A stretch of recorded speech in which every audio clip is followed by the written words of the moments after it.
বর্তমানে আমি দাঁড়িয়ে আছি আজিমপুর কবরস্থানে। রাত বাজে প্রায় 12:30। এখানে আসার উদ্দেশ্য হলো মানুষকে আসলে কিছু বার্তা দেয়া, তাদেরকে আসলে জীবনের বাস্তবতা সম্পর্কে কিছুটা ধারণা দেয়া। ঢাকা শহরের ব্যস্ততার ভিড়ে আসলে আমরা অনেকে ভুলে যাই দিন শেষে আসলে আমাদের কোথায় যেতে হবে। আপনি যদি দেখেন এখানে প্রায় হাজার হাজার কবরস্থান রয়েছে। আমরা আসলে আপনাদেরকে একটু ঘুরে দেখাতে চাই জীবনের করুণ বাস্তবতা। দেখুন, পরিবেশটা দেখুন এবং এই কবরস্থানগুলোর দিকে একবার তাকান।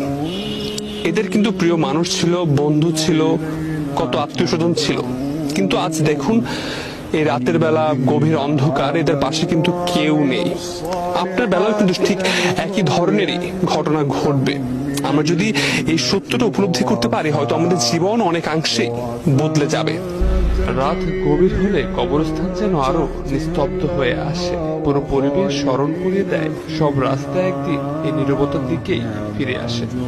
অনেক তরুণের এই ভুল ধারণা রয়েছে তারা হয়তো মৃত্যু হলে মারা যাবে, কিন্তু বাস্তবতা হলো আমরা কবরস্থানে এসে দেখতে পেয়েছি অনেক তরুণ কিন্তু এখানে ঘুমিয়ে আছে। তারা কিন্তু চলে গেছে পৃথিবী ছেড়ে। এবং আপনি দেখেন আমার সামনেই কিন্তু একটি কবর রয়েছে যেখানে আমাদের মতো তরুণী কিন্তু ঘুমিয়ে আছে চিরনিদ্রায়। কবরস্থানের মধ্য দিয়ে হাঁটতে হাঁটতে মনে পড়ে সব দৌড়ঝাঁপের শেষ গন্তব্য